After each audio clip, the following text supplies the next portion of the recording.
Au cœur de la liberté, vidéo numéro 24. On a tous connu ça, n'est-ce pas? L'échange des bonbons après Halloween.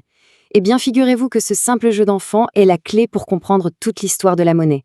Dans l'analyse qui suit, on va voir ensemble comment ce petit troc de friandises nous mène étape par étape jusqu'au système bancaire hyper complexe d'aujourd'hui. C'est une histoire assez incroyable, vous allez voir. Alors, la question de fond, elle est toute simple. Comment est-ce que tout ça a bien pu commencer? Pourquoi est-ce qu'on ne se contente pas tout simplement d'échanger des choses entre nous? D'où est-ce qu'elle sort cette idée un peu folle d'utiliser un objet intermédiaire, la monnaie, pour pouvoir tout acheter?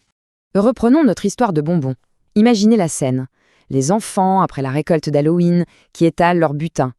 Très très vite, on se rend compte d'un truc. Il y a des bonbons que tout le monde s'arrache, et d'autres, un peu moins. Ces bonbons stars deviennent une sorte de monnaie d'échange universelle. On va les accepter, même si on ne compte pas les manger tout de suite. Pourquoi ? Parce qu'on sait que n'importe qui d'autre les acceptera en échange de ce qu'on veut vraiment. C'est ça en fait, la naissance naturelle de la monnaie, mais en miniature. Et cette idée, qui naît comme ça, des manières complètement spontanées, elle vient résoudre un problème économique énorme. Alors, allons-y. Voyons comment on passe de ce simple échange à une monnaie à part entière.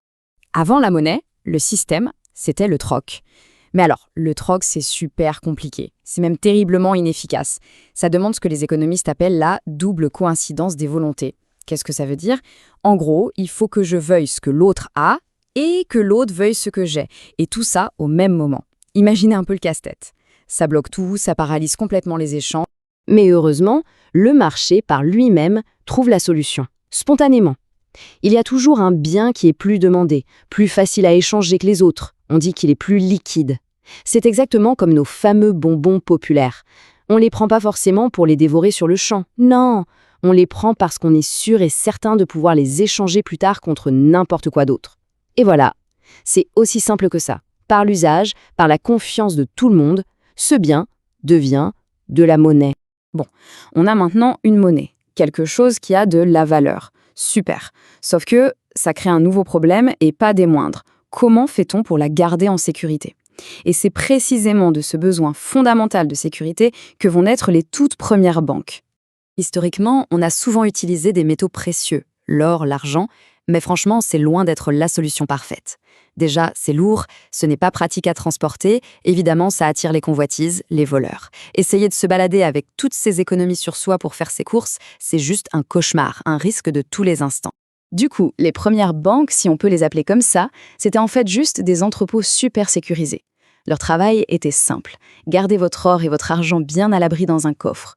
En plus, elles pouvaient vérifier que les pièces étaient bien des vraies, pas des fausses. Et pour chaque dépôt, qu'est-ce qu'on recevait? Un petit bout de papier, un reçu. Et là, attention, parce que ce point-là est fondamental. Ce petit reçu en papier, c'est l'ancêtre de notre billet de banque. Mais, et c'est un grand mais, à l'origine, ce n'était pas de la monnaie. C'était un titre de propriété, un certificat qui prouvait noir sur blanc qu'on était propriétaire d'une certaine quantité d'or, bien au chaud dans le coffre. Le billet, c'était juste un substitut, beaucoup plus pratique que de se trimballader avec des lingots. Et c'est précisément à ce moment-là que tout va basculer.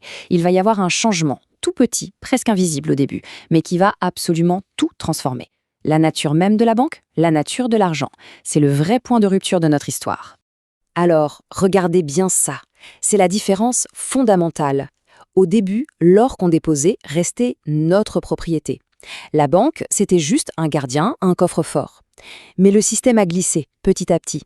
Aujourd'hui, quand on dépose de l'argent à la banque, eh bien, légalement, cet argent devient la propriété de la banque. Ce n'est plus le nôtre.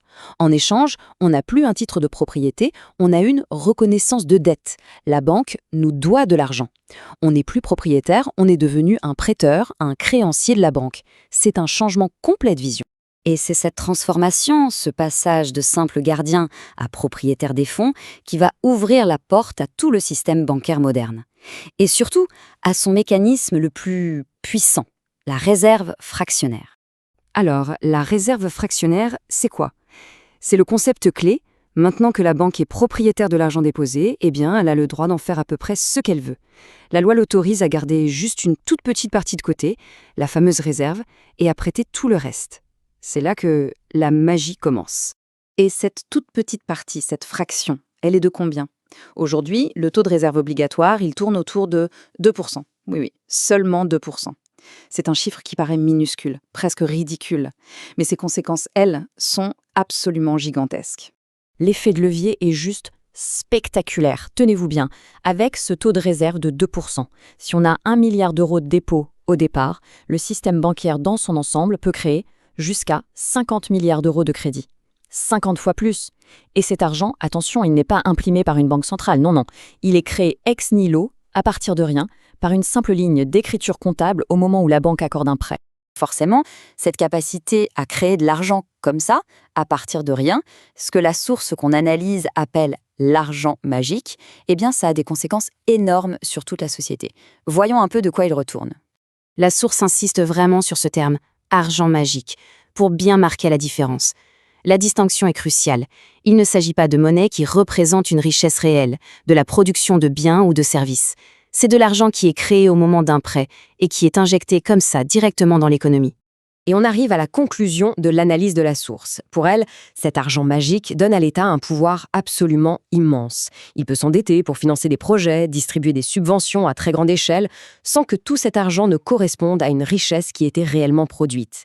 Toujours selon la source, ce mécanisme vient perturber et même corrompre le fonctionnement naturel de l'économie, et ce dans des domaines aussi importants que l'éducation, la santé ou même l'écologie.